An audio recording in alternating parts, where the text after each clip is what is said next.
Now that is a Bugatti Mistral, and I'm going to tell you everything you need to know about it. I'm Jordan, and you're watching Auto Express.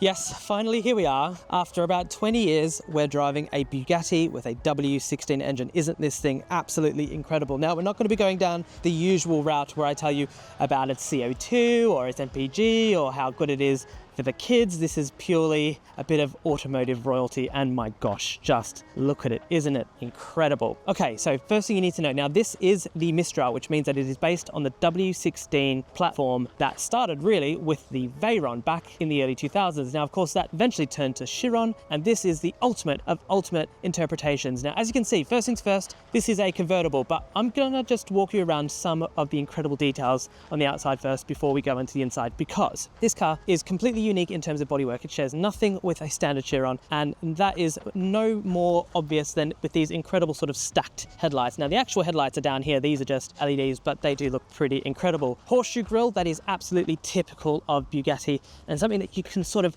see when you go right close up is how it's kind of three-dimensional like that. And of course, look at this burnished incredible badge. Now that there is enamel, as are all Bugattis, and it just looks incredible, doesn't it? Moving down the side of the car, you can see there is actually some quite simple aero in this car. It's not quite as aggressive as you would find on other ones, but there is this enormous intake here on the side, as well as those pipes behind the seats. Now, if you look closely, this has actually got a blue exposed carbon fiber tint. It is absolutely incredible, and I'm going to try and do it here. If you sort of see, it is matched into each of the different panels. Now that is so complicated, but so amazing. Anyway, the wheels, incredible. These are, as you might expect, forged with carbon ceramic brakes behind, and at the back, it's all about ventilation, not cooling so much, because in there is the incredible W16 quad turbo engine that has been in production now for quite a long time, but it is insane. Look at that enormous exhaust set, and as you can see, not only do we have a central exhaust, there's also some supplementary pipes down there as well. Oh my gosh, this is so much fun. This is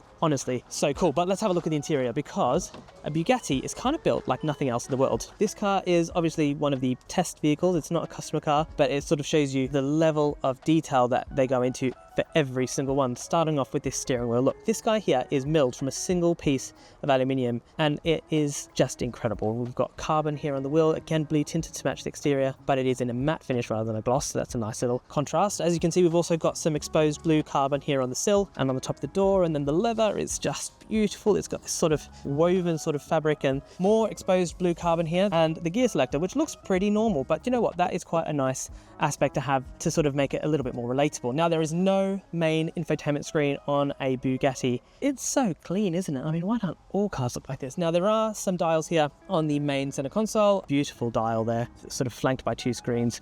And overall, actually, now that we're inside, it's really quite snug and very, very luxurious.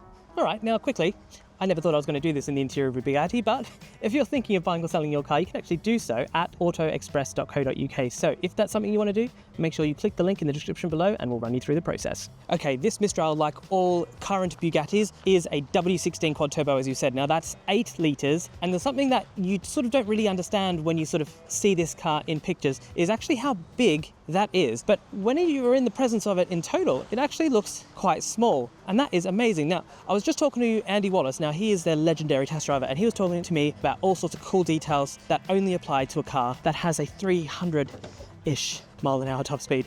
And something that I wanted to show you was this little nodule here. So that thing there actually sits into the door there, and it means that when you're driving along and you're doing some incredible speeds, the door isn't going to sort of squeeze in or push in at certain places and sort of move about, which isn't really good for aero at this type of speed. Little things like that, incredible. All right, that was a quick little walk around of the new Bugatti Mistral.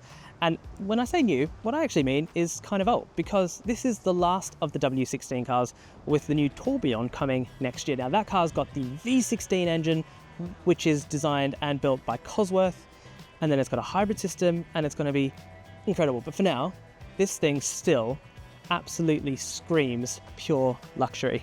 I can't wait to have a go.